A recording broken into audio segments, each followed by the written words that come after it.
সবাই কেমন আছেন? আশা করি ভালো আছেন।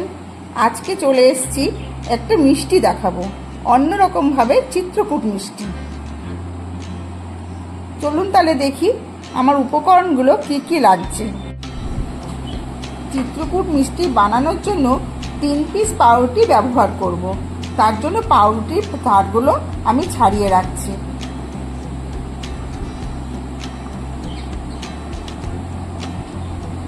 এই 3 পিস পাউরুটি আমি এই বড় কাপে গলা কাপ মতো দুধ দিয়ে আমি ভিজিয়ে রাখছি।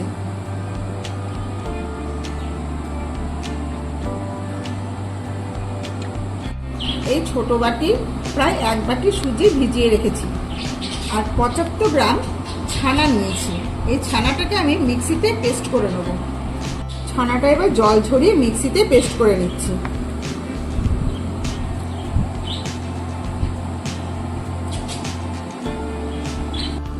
পাউরুটিটা ভিজিয়ে রাখার জন্য যে দুধটা দিয়েছিলাম, আমি এটা মাখানোর পরে দেখুন দুধটা কিরকম বেরিয়ে এসছে। এটা আমি অন্য একটা পাত্রে ঢেলে রাখছি।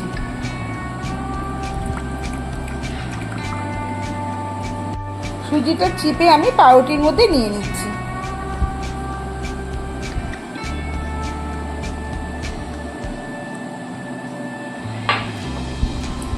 মিক্সিতে পেস্ট করে নেওয়া ছানাটা মাখিয়ে নিচ্ছি।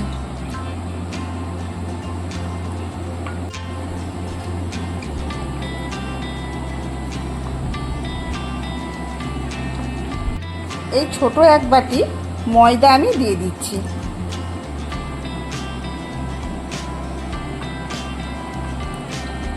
সব উপকরণগুলো একই সঙ্গে আবার মেখে নিচ্ছি। মাখাটা প্রায় হয়ে এসছে।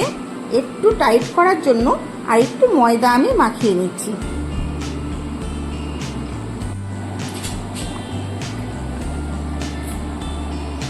দেখুন ডো আকারে মাখাটা আমার হয়ে গেছে। চিত্রকূট মিষ্টিটা বানানোর জন্য আমি একটা শিরা তৈরি করব। এই শিরাটা বানানোর জন্য আমি এই কাপে 1 কাপ চিনি নিয়ে নিলাম।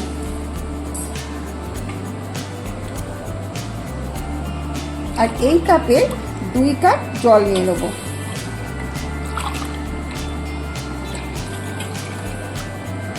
শিরাটা প্রায় ফুটে তৈরি হয়ে গেছে, আর কিছুক্ষণ পরে আমি নামিয়ে নেব। দেখুন আগে থেকে আমি কিছু বানিয়ে রেখেছিলাম, আপনাদের আমি আবার দেখিয়ে দিচ্ছি। গোল গোল করে তারপর চৌকো আকারে চিত্রকূট করে নিচ্ছি।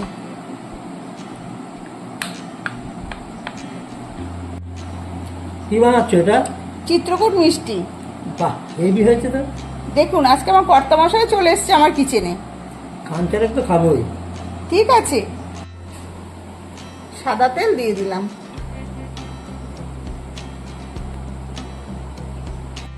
একে একে সব মিষ্টিগুলি ভেজে নিচ্ছি।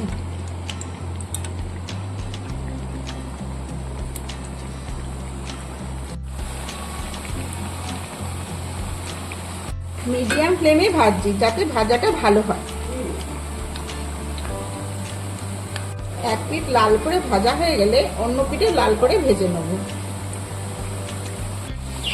দেখুন 1 পিঠ লাল হয়ে গেছে, অন্য পিঠে উল্টে দিচ্ছি।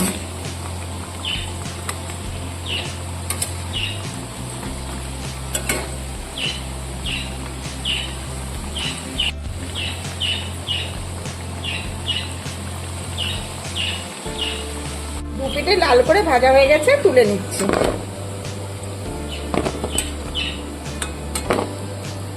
রসে ভিজিয়ে দিয়েছি, প্রায় 1 ঘন্টা ধরে ভেজাবো। রসটা ভালো করে ঢোকার জন্য আপনারা ওভারনাইটও রাখতে পারেন। রসের থেকে তুলে আপনাদের একটু দেখিয়ে দিচ্ছি। যতক্ষণ ভিজবে ততক্ষণ ভালো হবে মিষ্টিটা।